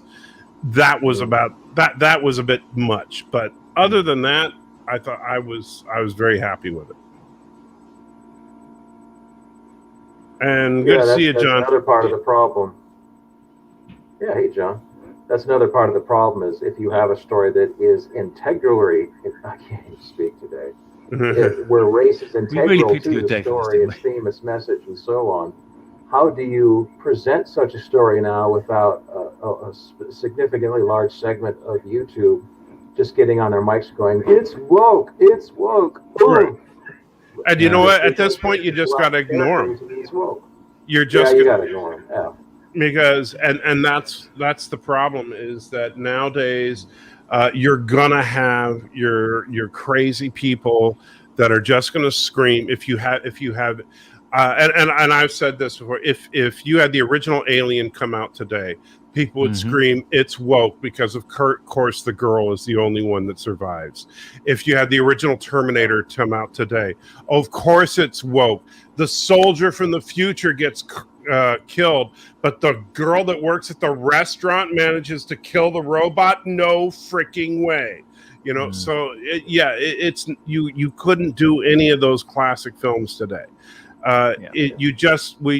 At this point, you just have to say, is it good?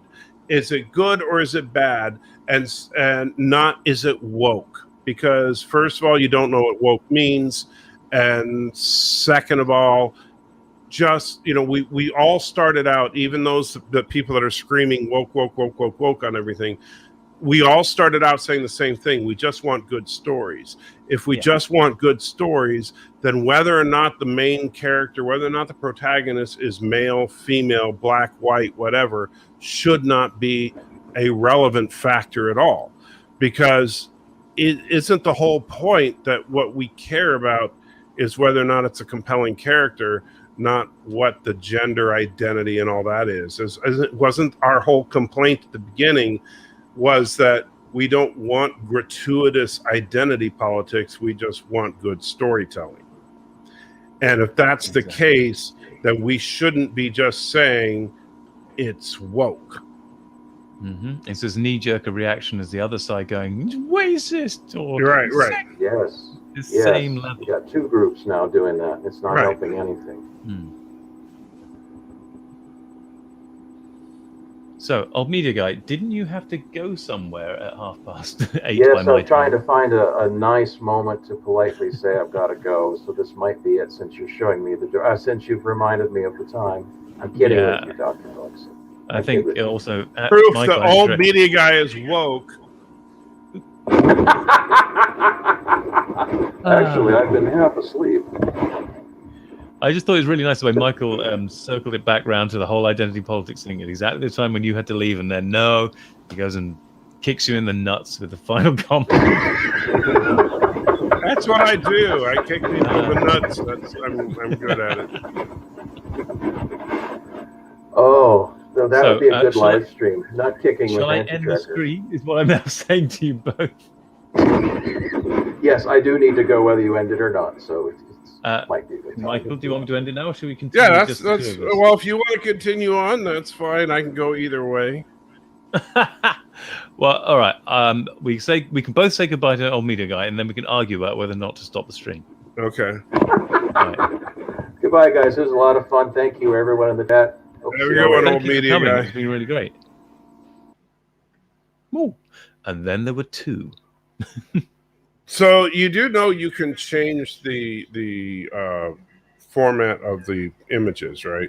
All right, hang on. I think I can see what you're saying. Give me a second. My monster close up. Oh my god! See how much better you that looks. Yeah. Yeah, it's better. Yeah. Yeah, that way. Yeah, that way the cameras don't look. Now. Yeah. So just so you guys know, the reason that me and that I wasn't on camera before is because Dr. Alex couldn't get it out of the other format where you could only see my arm. Great. Okay. Why didn't you point me towards that thing earlier? I did, but you weren't listening. Oh, okay. That would make sense. Yeah. Yes. So how are things going in jolly old England? Or do people still say jolly old England? You do. Well, I don't know. But over here, we're actually in it, so we rarely feel jolly about it. Okay, it's been miserable old England then. It actually has been remarkably miserable, given it's in the middle of July now, and the heating has been on every other day here. It's been pissing it down, wind howling around. It's bizarrely bad weather. The heating's been on. It's been pissing it down. None of that makes any sense to me. So explain. Raining a lot. Oh, okay. It's been raining. Yeah. Pissing it down is raining a lot, but it's ridiculous. Even for English weather, it is way worse than it should be. It's cold. I mean, when it's raining in July, usually it's warm and horrible rain. Now it's freezing rain. What's going on? So what's the temperature? I don't know for sure, to be fair. Right now, I have no thermometer, and it may have. I don't know. I just honestly don't know. I didn't wear my coat today, my jacket, but I did yesterday because it was freezing. So I don't know. All right, so Something done like a it's yo-yo. 65 degrees right now in London. What's that in new money? What in centigrade? Yeah, that's the one I can deal with. I don't know. I only go with freedom units, Okay. which is like 10 degrees cooler than it is here. That's like not There that. you go. You make it sound like it's freezing. Oh, today's been a little bit warmer, but it's still been raining and blowing wind all over the place. It's just not great. Anyway, the point is, it's weird. It reminds me of the weather in the thing I put up on YouTube not that long ago, the Kraken Wakes, in the last bit where they've melted the ice caps and they get crappy weather, even by English standards, in England throughout the end of the book. It's like, this is what it feels like right now. It's the end of days. No, but let me ask you this. So well, I know you're not a climatologist, but No. it seems like, and my understanding is like if the ice caps completely melted, because I hate these movies where like, oh no, the ice caps melted, and so the entire globe is like flooded. But my understanding of global history is that we're technically still in an ice age. We're in the final throes of an ice age, because an ice age from a geologist definition is when there are global ice caps and there is extreme temperature difference between the poles and the equator. So during a non-ice age period, for example, like when the dinosaurs roamed the earth and stuff, during a non-ice age period, the Earth is more in like a tropical type of environment and the temperature is generally warmer everywhere, and there are no polar ice caps. So global warming is, and don't get me wrong, I'm not arguing that man-made global warming is not a thing. I'm not a climate change denier or anything like that. But what I'm also saying is I don't think that melting the polar ice caps is going to cause a tidal wave that's going to bury Chicago in water. It might do that, but it's not going to flood everything. But it has been a long time since we didn't have poles at all. I mean, you're talking about the dinosaurs. That is a long period of time, but our ice ages cycle much more quickly than that. Like on 10,000 year spans, 10, 20, 30,000 year spans. Dinosaurs, that's 64 plus million years ago. So yeah, the poles do shrink and grow with the ice ages coming and going, but I think it's been a while since we had no ice caps at all. Right, but when there's no ice caps, it's not like all the land is covered in water. No, and this is where the Kraken Wakes, even though it's a really old story from 1953, John Wooden had clearly done a bit of research, and they were interested about what the water levels would go up by. And I think their climate scientists at times posit that you get 180-foot rise in water levels, which was it 180? I think it starts about they settle on 80 to 100 feet, which puts large chunks of London underwater, but not all of it. So where I live currently would still be above water, for example. It'd be a nice little island. Not too bad. It wouldn't be too bad. Whereas the centre of London, like St Paul's and all that area, would be probably underwater. So it'd be like Venice with lots of really cool-looking buildings surrounded by canals, essentially. But Venice would be screwed. Oh, Venice, yeah, that's gone. And quite a lot. Well, some bits of the Med as well. Holland gone. Yeah, the whole of the Netherlands gone. New York City obviously gone. Any city that's like right at sea level would be in a lot of trouble. I mean, presumably some of San Francisco, on the other hand, would survive because some of it's quite high up. Right. San Francisco is, I grew up in that area, and San Francisco is actually mostly quite a bit above sea level because only the waterfront is right at sea level, but then it immediately goes up a bunch of hills. Yeah. So, San Francisco, unless there was a tidal wave, would be pretty, and it would have to be a heck of a tidal wave, like something from a movie kind of tidal wave. London is a bit more poorly situated because most of London is built in the Thames Valley, yeah? Mm-hmm. But where I am in Crystal Palace, more or less, I'm trying to be cagey about my location in case they hunt me down. We're up on a really we're something like, how high up? Something like 100 meters, I think, above sea level here. And on the north side, you've got Alexandra Palace, which is almost very much like a mirror of Crystal Palace, which is where I am. And again, you're going up to sort of 100 meters up. So either side, you've got long ridges following the rough direction of the Thames. But most of the middle bit of London will be bubbling by the time you've got that 100-foot sea level rise they're talking about. So can you see that really stupid Ferris wheel thing from where you live? If I go to the right street, yes, I think I can. I can definitely. Well, I see more of the city from. It's easier to see the city from where I am. So, what's the most famous thing? I can see London Bridge Station where they built the Shard, that big pointy glass thing. Canary Wharf and all of that area. I can see those buildings very easily. The Millennium Dome. If I get in the right place and look in the right direction, I can probably see the. No, I can't. Greenwich is in the way. Greenwich has got a high bit of land as well, so that blocks the Millennium Dome, so I can't really see that from where I am. There are various high bits and then lots of low bits too. That was like the worst possible answer to that question that I think anybody could possibly give. I was just asking if you could see the Ferris wheel, and you gave me a description of like all of London. Yeah. Probably not.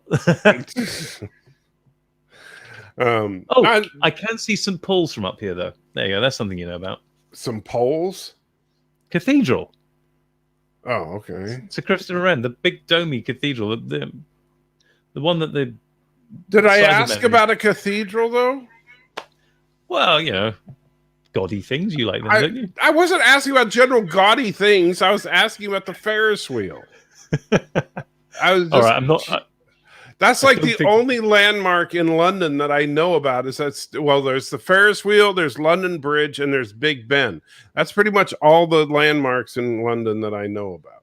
I bet you were thinking of Tower Bridge as well, not London Bridge. But anyway, probably the bridge that you see in the movies. This is how we got to sell it to you guys the first time.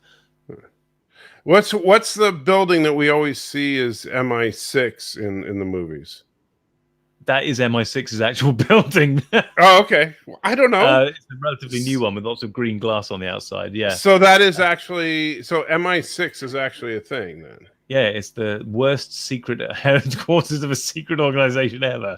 Everyone knows it's there.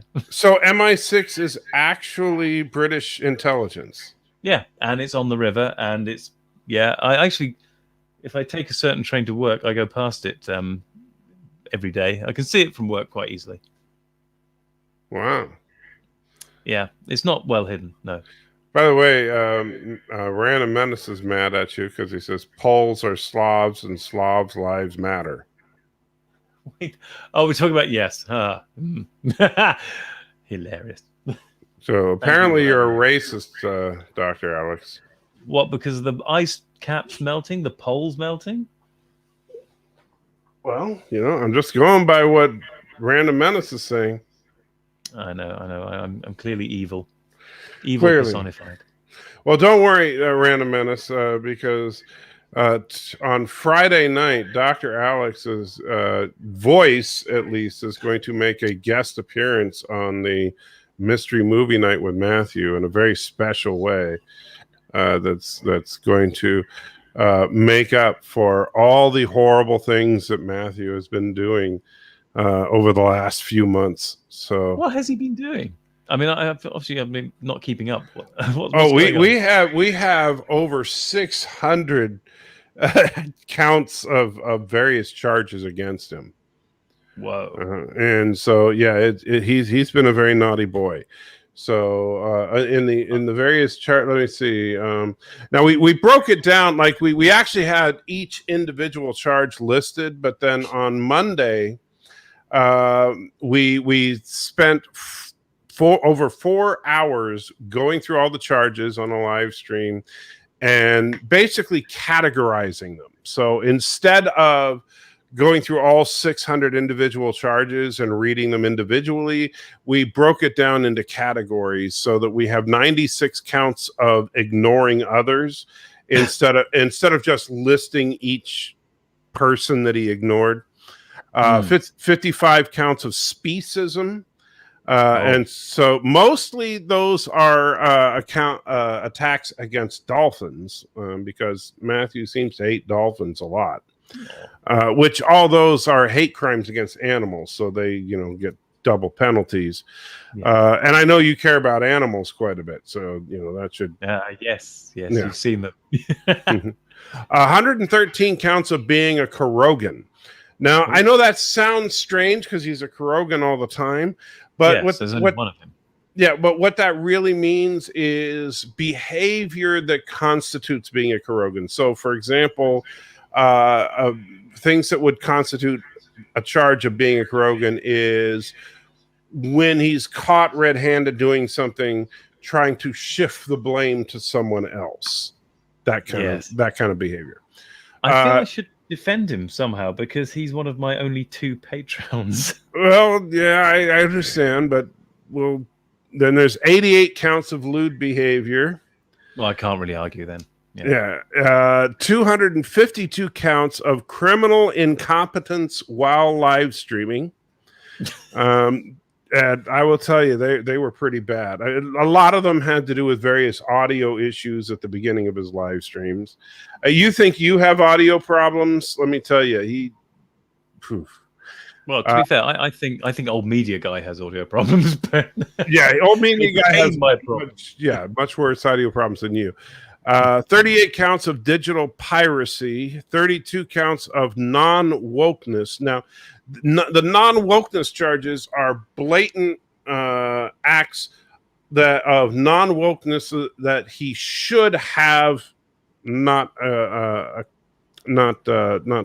committed. So, for example, saying disparaging remarks against his wife, which he has done on a couple of times, saying disparaging remarks against people of certain ethnicities a couple of times. Oh my God. And so stuff like that. 43 crimes against the nerd community.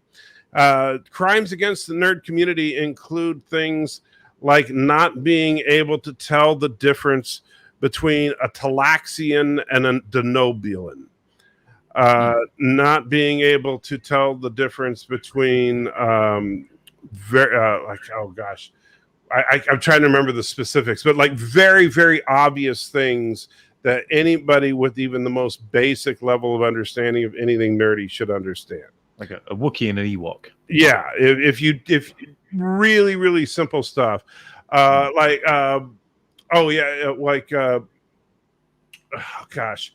was it that I know one of you guys is here that was there for it. So, you know who B'Elanna Torres is from? Of course, Voyager, right? Yeah. So, guys, what is it that he called her on the show?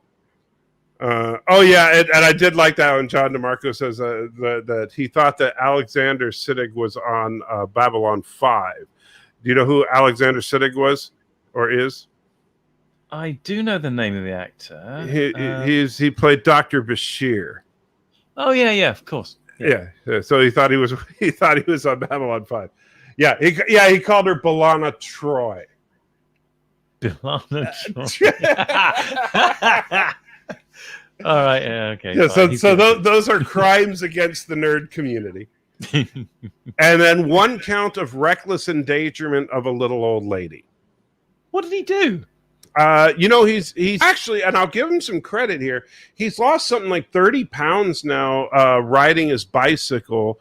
He was trying to prep himself for something called the Hotter Than Hell event, where it's 100-mile bike ride in Texas that they do once a year, and he wants to try and participate.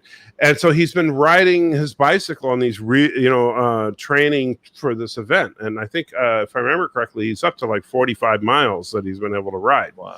So he's doing really well. But he basically nearly ran down a little old lady on the bike path. So yes. Well, what was she doing on the bike path? Well, it's also a walking path. Oh, okay, fair enough. Yeah. So yeah, he ran down a little old lady while riding on his bicycle on the path. Yeah, and then after he realized it was that Alexander Siddig was not on Babylon 5, he thought he was the actor that played Nog. Oh well. Yeah, it's guilty. Yeah. Now, So Joshua, does he want to Yes. come on, or is he? No, he well, because when I told him what the topic of the show was, he was like, "Nah, I don't really want to." And just he I can doesn't. understand. Yeah, he doesn't have a strong opinion on identity politics generally. I think none of us do, but I think our opinions are how is it affecting the stuff we do like, of course. But right, but he doesn't. He's just like, yeah, why do people even care about it? That's kind of his whole thing. yeah, I think we kind of join him in that as well. It's just that Right. people shouldn't really be caring about this stuff, but it is having an impact. But I just thought the whole topic for today was a bit of a. It's not a fun and upbeat one, that's for sure. It was definitely a serious... Which is, of course, why you picked it as the topic. Well, you seem to enjoy it. Well, I'll talk about just about anything, but you're the one that's like, oh, yeah, I'm going to pick the most downer topic there is, as I'm English. Yeah, but I tried to bring it back to the upbeat every time I could. When I saw it was going too down, then, well, it's hard work. So, Joshua, no Joshua today. Right. When I mentioned Joshua contributing writing ideas, you said something, but I lost it in the sanding that was going on. What did you say about Joshua contributing writing? I don't remember saying anything about Joshua. Okay, but I did suggest that Joshua could contribute ideas. Yeah. I don't remember if I talked to him about that or not. Have you tried sending him a message about it at all? No, I haven't done that because it's a while off. So I wasn't bombarding people with requests just yet. But I just was idly wondering if he was interested at this point. I'll talk to him about it. I haven't talked to him directly about it yet. So see if he's interested in doing that. I do know he's very much a Doctor Who fan. So I thought he might be interested. He's more of a Doctor Who fan than me. So, I do like Doctor Who, but I wouldn't call myself a Whovian or anything, despite the fact that I do have a TARDIS in the garage that drives Mrs. Antitrekker nuts. Yes, but I keep meaning to. I want to put the TARDIS like outside this window so that I can, have it on the Turdistan cam when I'm live streaming. Perfect. But yeah, it still drives Mrs. Antitrekker nuts. I need to figure out a way to get the light on the top working. But I'm not good with electricity stuff. B, I can barely, operate my Stream Deck in front of me or my keyboard and mouse, let alone, wire up the electronics inside of a TARDIS. So, I do have a TARDIS in the room. Hang on a second. Is it here? Oh, I do. Yeah. Hang on a second. But it's not what you're expecting. Oh my god. Successfully got it off. Okay. Yeah. You see the problem with it. It's a little smaller. A little smaller. It's bright pink. Yeah, why is it bright pink? This was actually a present from my brother a couple of Christmases ago. Did your brother just hate you? He has a funny relationship, with me. But it did contain a bottle of booze, to his credit. I think it was some of his was it good slow booze? Gin. Was it good gin or was it crappy? It was, gin? He does make a good slow gin. I think that's what it was. Oh, so it's homemade. He actually made it. I assume that it was the pink TARDIS because he was taking the piss out of there being a female doctor now. Ah, okay. Yeah, you see what he did there. Yeah. Well, I got to say, for a homemade TARDIS, I guess it's not too bad. Yeah, he has some artistic skills. I'm just carefully put that back. Just put him back next to Doctor Doom. Doctor Doom and Doctor Who right next to each other there. Exactly. So apt. Right. we're about to hit the 9 o'clock mark. Shall we call it a night? Sure. I'm sure you need to get some rest. I do. I'm running on fumes right now and have been for the last 2 hours. All right. And I need to get to editing for Friday for your special appearance. Thank you for the recording. I'm sure everybody will love it. No, I'm looking forward to seeing what you do with it. Yes. Unfortunately, you won't get to see it live because it would be like at 3 o'clock in the morning your time or something like that. Let me see. Well, it's 9 o'clock at night for you right now, right? Mm-hmm. Yep. So let's see. That means that I can never do math when my brain is fuzzy as it is. So 9, and so you're 6 hours ahead of me, right? Uh-huh. Okay. Yeah. So it's 3 o'clock there, is it? Yeah. Well, it's 2:58. So if I do the stream at 9 o'clock at night, so 3 o'clock in the morning for you would be about when we start the stream. So I wouldn't want to do that to you, but No. what I'm probably going to do, because I think it's going to be a ridiculously fun moment, but you won't be able to really appreciate it unless you're there for the stream, because in the replay, you'll see Matthew's reaction to it, but you won't see the you part of it. So what I'm going to do is cut it together and then post it as a separate video. Cool. So look for that sometime next week. I will. I'm looking forward to it. Yes. Yeah. And John DeMarco says Bird of Prey will be streaming soon. So that's good. Yeah. Okay. It's perfect time to stop then. All right. So in that case, thanks everyone for joining us. And I will now lurch randomly towards the camera in order to stop it. And thank you, Anti-Tracker, for coming. Absolutely. Take care. And now we get to watch Dr. Alex get creepily near the camera. And I'm ending it now. No, I'm not. Now I am.